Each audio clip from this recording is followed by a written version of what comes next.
જ્યારે સત્ર બોલાવવાનું થતું હોય ત્યારે 21 દિવસનો સમયગાળો રાખીને જો સત્ર બોલાવવામાં આવે તો ગુજરાતની પ્રજાના ચૂંટાયેલા પ્રતિનિધિઓ પ્રશ્નોત્તરી સ્વરૂપે ગુજરાતના લોકોના પ્રશ્નોને ઉજાગર કરી શકે, પણ ચર્ચામાંથી ભાગતી આ સરકારે જે તે વખતે પણ અમારી માગણીને ધ્યાનમાં નહીં લીધી ને ટૂંકી નોટિસથી સત્રની જાહેરાત કરી.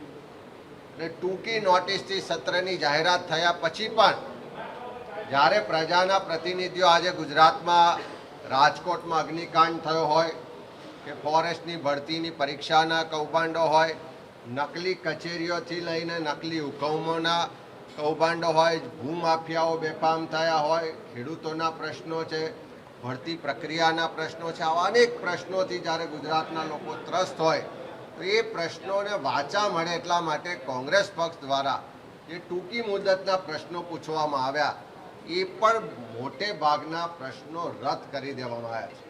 અમે મિટિંગમાં અને સ્પીકરશ્રી સમક્ષ, મુખ્યમંત્રી સમક્ષ પણ માગણી કરી છે કે કોંગ્રેસ પક્ષ ગુજરાતના પ્રશ્નોને ઉજાગર કરીને લોકોનો અવાજ બનવાનો પ્રયત્ન કરે ને તમે એને રદ કરો, ચર્ચા જ ના થાય એવી સ્થિતિનું નિર્માણ બહુમતીના જોરે કરવામાં આવે ક્યારેય આ લોકશાહીમાં સ્વીકાર્ય ના હોય.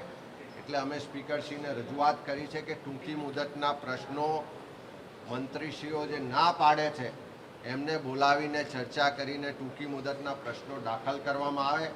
જે ગુજરાતની પ્રજાના પ્રશ્નો છે એને ચર્ચા માટે પૂરતો સમય ફળવાય એવી માગણી કરવામાં આવે.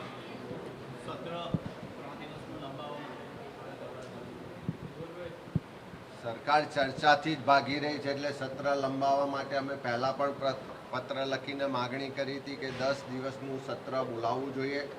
ગુજરાતમાં અનેક પ્રશ્નો છે, એ પ્રશ્નોની ચર્ચા થવી જોઈએ. અધિકારીઓનું રાજ ચાલે છે, ભ્રષ્ટાચાર ચારે તરફ છે, લોકો હેરાન પરેશાન છે. એ પ્રશ્નોની ચર્ચા વિધાનસભામાં નહીં થાય તો ક્યાં થશે? અને આ લોકશાહીના મંદિરમાં એની ચર્ચા થાય તો વહીવટી તંત્ર પર પણ અંકુશ આવે, ભ્રષ્ટાચારને કાબૂમાં રાખવા માટેની વાત થાય. પણ આખા તંત્ર બેફામ રીતે ભ્રષ્ટાચાર કરી રહ્યું છે, કોઈનો લગામ નથી રહ્યો.